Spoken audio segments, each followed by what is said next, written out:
Test 2. You will hear a number of different recordings, and you will have to answer questions on what you hear. There will be time for you to read the instructions and questions, and you will have a chance to check your work. All the recordings will be played once only. The test is in 4 sections. At the end of the test, you will be given 10 minutes to transfer your answers to an answer sheet. Now turn to Section 1.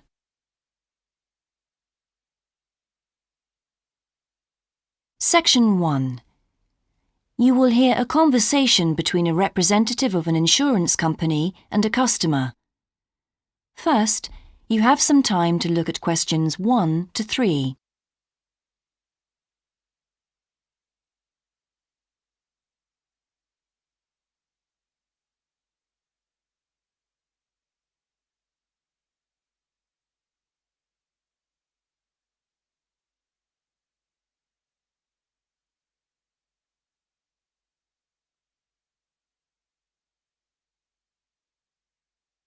You will see that there is an example that has been done for you.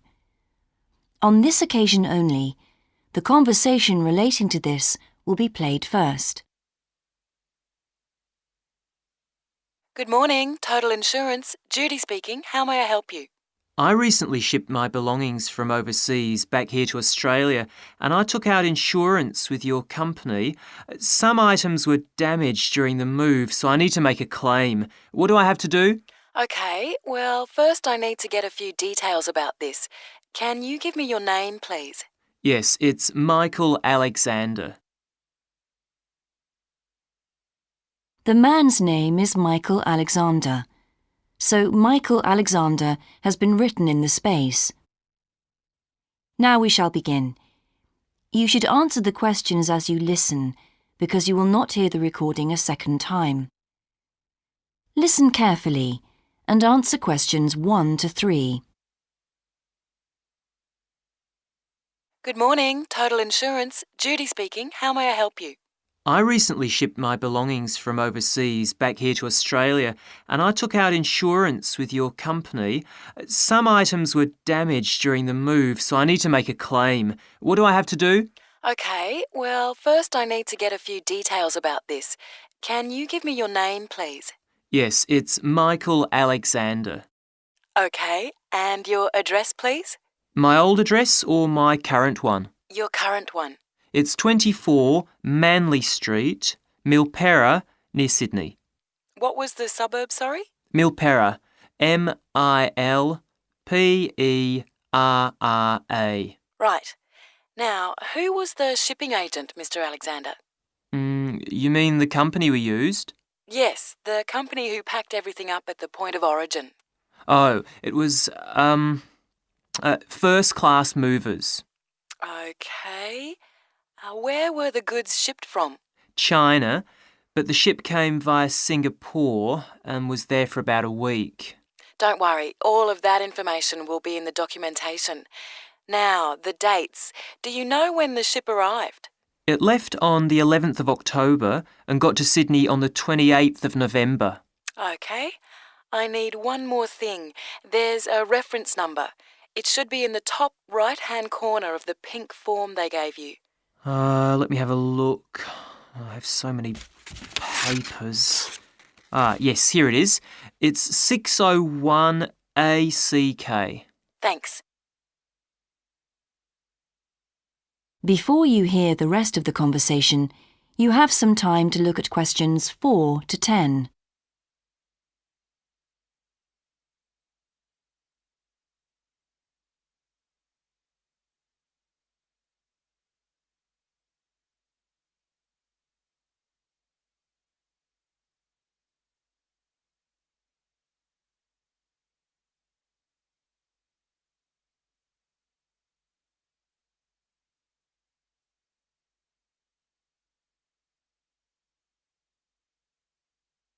Now listen and answer questions 4 to 10.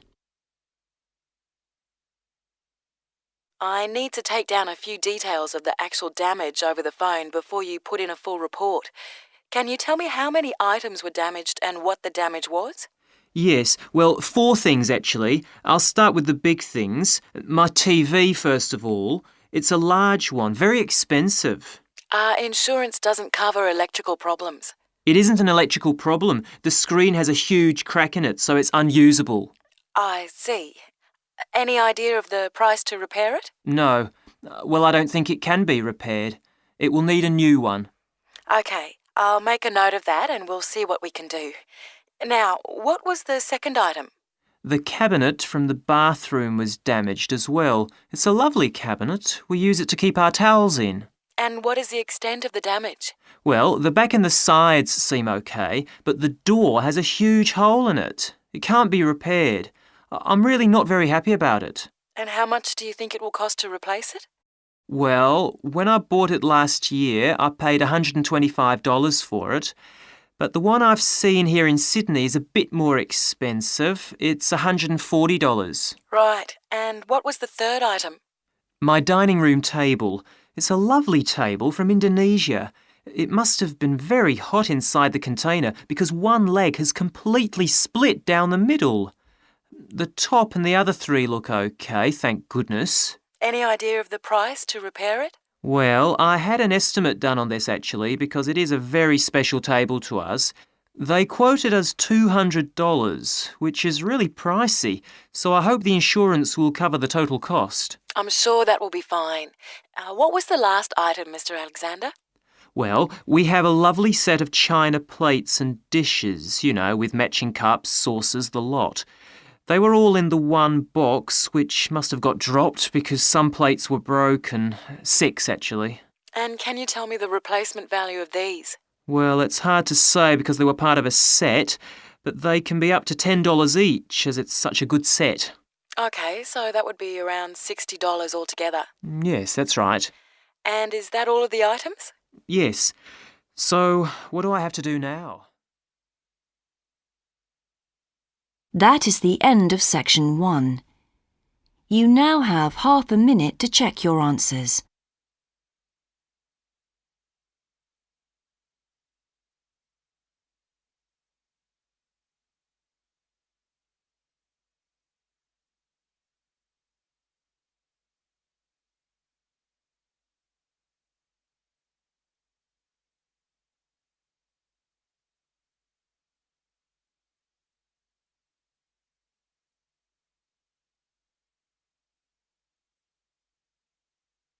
Now turn to section 2.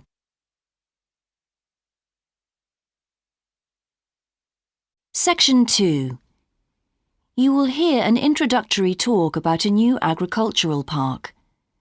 First, you have some time to look at questions 11 to 14.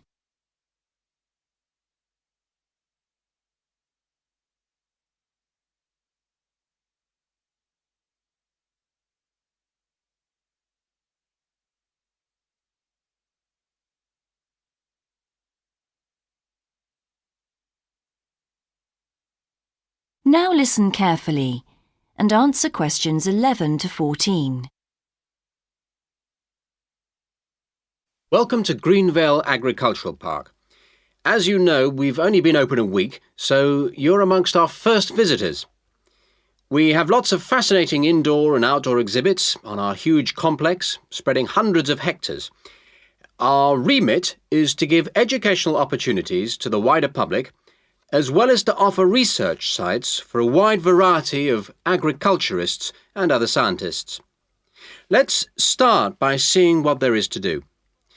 As you can see here on our giant wall plan, we are now situated in the reception block here. As you walk out of the main door into the park, there's a path you can follow. If you follow this route, you'll immediately come into the rare breeds section, where we keep a wide variety of animals, which I shall be telling you a little more about later.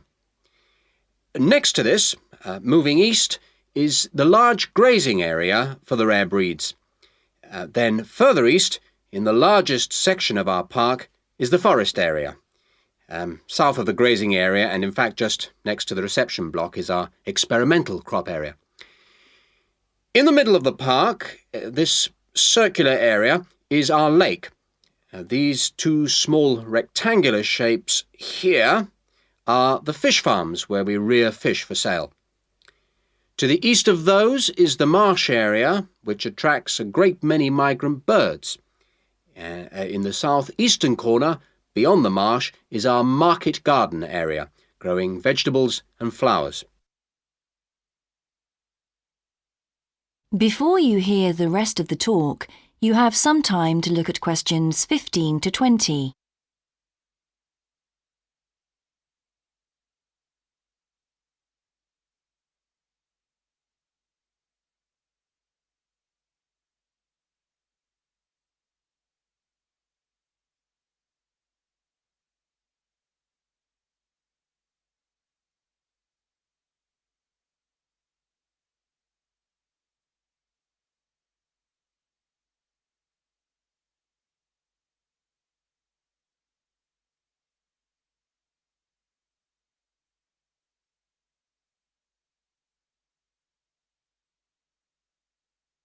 Now listen and answer questions 15 to 20. All these areas can be visited by the general public for almost all the year. Although, please take note of the large signs at the entrance to each area, which tell you when certain areas are being used for particular controlled experiments and are therefore temporarily out of bounds to the public. You can see for yourself what a huge area the park covers, and a key question is always, how can we move around? Well, you have a choice of means, all environmentally friendly. Cars are banned in the park. We have bicycles, which you can hire behind the reception block here. The healthy ones of you can go on foot. And finally, there's our electric tram, powered from solar cells. You find more information about this at the front entrance. A good place to start on your tour is the rare breed section. We keep goats, sheep and hens and other kinds of poultry. We're also thinking of bringing in cows and horses, but we do not as yet have facilities for these bigger animals. The animals are fed in public twice a day and a short lecture given on their feeding habits and nutritional needs. These are very popular with the public, but of course we mustn't lose sight of the main purpose of having this section, not as such to preserve rare animals, but to maintain the diversity of breeds, to broaden the gene pool for agricultural development. Greenvale changes with the seasons, with different events happening at different times of the year. May will be perhaps our most spectacular month, with the arrival of the Canada geese, and when our fruit trees will be in full blossom. But there are interesting events on all year round. For example, John Havers, our expert fly fisherman, is currently giving displays on the lake. Each of the sections has its own seasonal calendar, and please consult the summary board at the main entrance.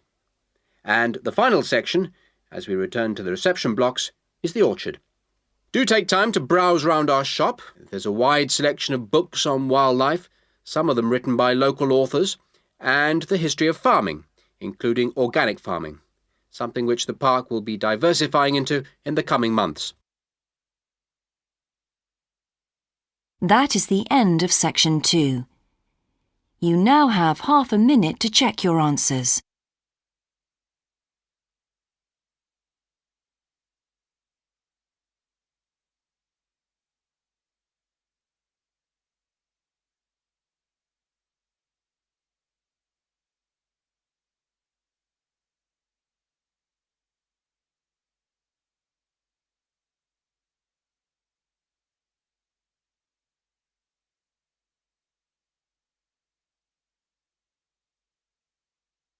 Now turn to section 3.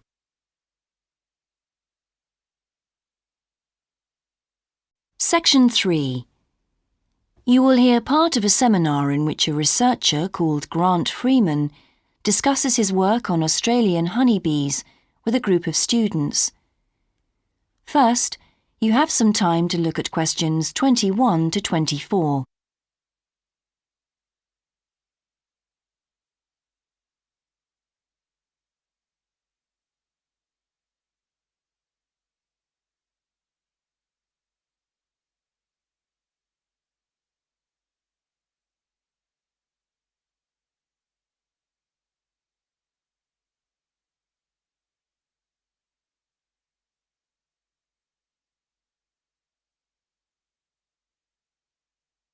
Now listen carefully and answer questions 21 to 24. Good morning, everyone. In today's seminar, Grant Freeman, a biologist who specialises in identifying insects and who works for the Australian Quarantine Service, has come to talk to us about his current research work. Right, well, over to you, Grant. Good morning, everyone. I'm sure that you know that the Quarantine Service regulates all food brought into Australia. Well, obviously they want to protect Australia from diseases that might come in with imported goods, but they also want to prevent insect pests from being introduced into the country, and that's where I have a part to play. Anyway, my current research involves trying to find a particular type of bee, the Asian honeybee, and finding out whether there are any of them around in various states of Australia. We discovered a few of them in Queensland once and eradicated them. Now we're pretty keen to make sure that there aren't any more getting in, particularly to New South Wales and other states. What's wrong with Asian honeybees? Are they so different from Australian bees? Well, in fact, they look almost the same, but they are infested with mites, microscopic creatures which live on them, and which can seriously damage our own homegrown bees, or could even wipe them out. Well, what would happen if Australian bees died out? Well, the honey from Australian bees is of excellent quality, much better than the stuff the Asian bees produce. In fact, Australia exports native queen bees to a large number of countries because of this. When the European honeybee was first discovered out in the bush, we found they made really unpleasant honey, and they were also too big to pollinate many of our native flowers here in Australia. That must have had a devastating effect on the natural flora. Did you lose any species? No, we managed to get them under control before that happened. But if Asian bees got in, there could be other consequences. We could lose a lot of money because you might not be aware, but it's estimated that native bees' pollination of flower and vegetable crops is worth $1.2 billion a year. So in a way, they're the farmer's friend. Oh, and another thing is, if you're stung by an Asian honeybee, it can produce an allergic reaction in some people, so they're much more dangerous than native bees. Before you hear the rest of the seminar, you have some time to look at questions 25 to 30.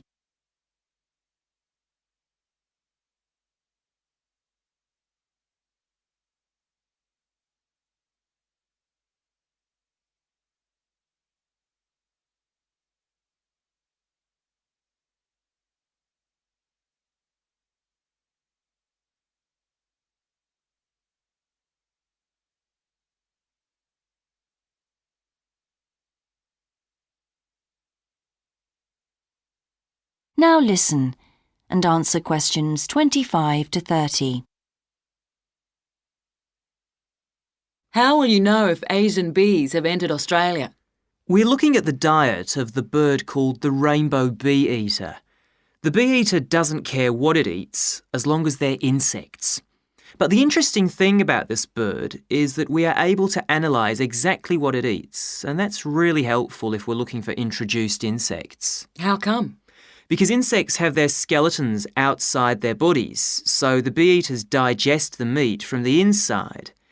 Then they bring up all the indigestible bits of skeleton, and of course the wings, in a pellet, a small ball of waste material which they cough up. That sounds a bit unpleasant. So how do you go about it? In the field, we track down the bee-eaters and find their favourite feeding spots, the places where the birds usually feed. It's here that we can find the pellets. We collect them up and take them back to the laboratory to examine the contents. How do you do that? The pellets are really hard, especially if they've been out in the sun for a few days. So, first of all, we treat them by adding water to moisten them and make them softer. Then we pull them apart under the microscope. Everything's all scrunched up, but we're looking for wings, so we just pull them all out and straighten them. Then we identify them to see if we can find any Asian bee wings. And how many have you found? So far, our research shows that Asian bees have not entered Australia in any number. It's a good result and much more reliable than trying to find live ones as evidence of introduced insects. Well, that's fascinating. Thank you, Grant, for those insights. I hope that you might inspire some of our students here to conduct some similar experiments. That is the end of section 3. You now have half a minute to check your answers.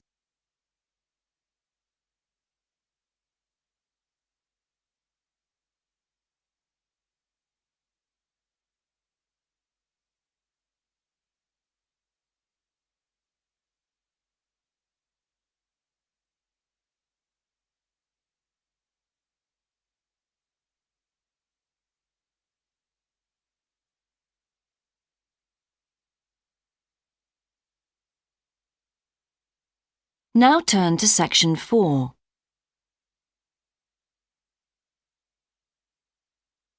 Section 4. You will hear a student called Shona giving a presentation on her research report. First, you have some time to look at questions 31 to 40.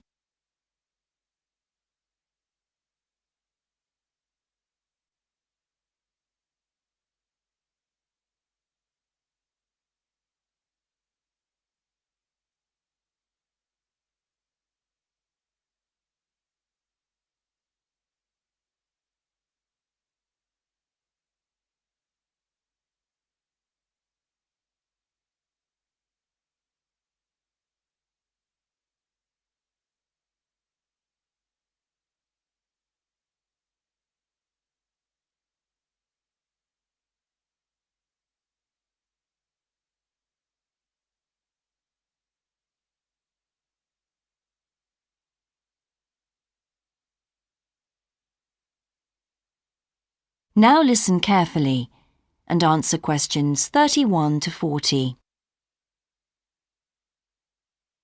I've been doing some research into what people in Britain think of doctors, the ones who work in general practice, the first call for medical care, and comparing this with the situation in a couple of other countries. I want to talk about the rationale behind what I decided to do. Now, I had to set up my program of research in 3 different countries, so I approached postgraduates in my field in overseas departments, contacting them by email to organize things for me at their end. I thought I would have trouble recruiting help, but in fact, everyone was very willing, and sometimes their tutors got involved too. I had to give my helpers clear instructions about what kind of sample population I wanted them to use. I decided that people under 18 should be excluded because most of them are students or looking for their first job.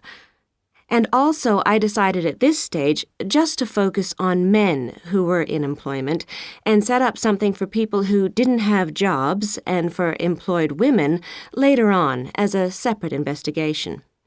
I specifically wanted to do a questionnaire and interviews with a focus group.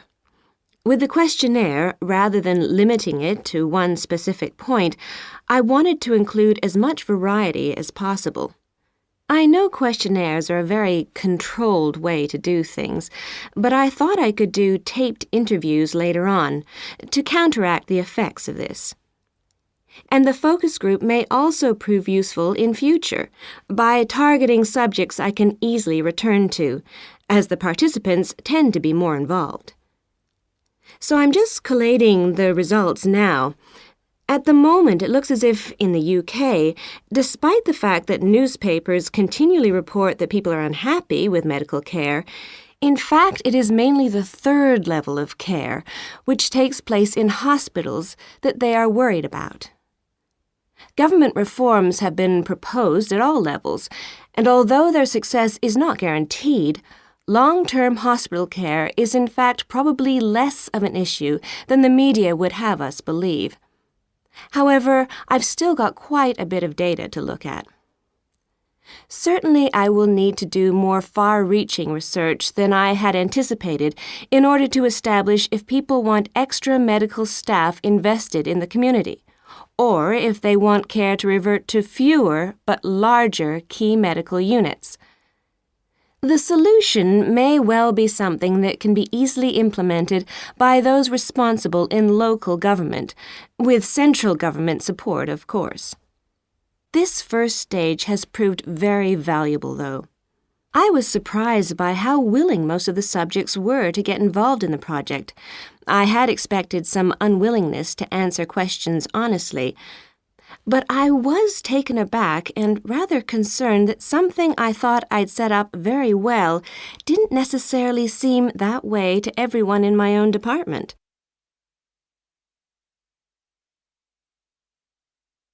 I thought you might also be interested in some of the problems I encountered in collecting my data. There were odd cases that threw me. One of the subjects, who I had approached while he was out shopping in town, decided to pull out when it came to the second round. It was a shame, as it was someone who I would like to have interviewed more closely.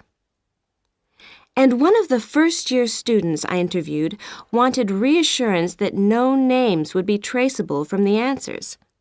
I was so surprised, because they think nothing of telling you about themselves and their opinions in seminar groups.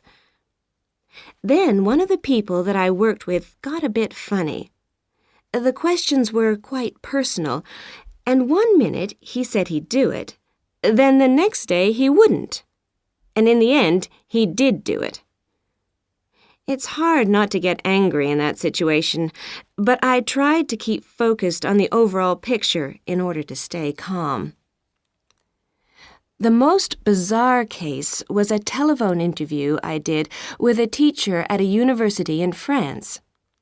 He answered all my questions in great detail, but then when I asked how much access he had to dangerous substances, he wouldn't tell me exactly what his work involved. It was a real eye-opener. That is the end of section 4. You now have half a minute to check your answers.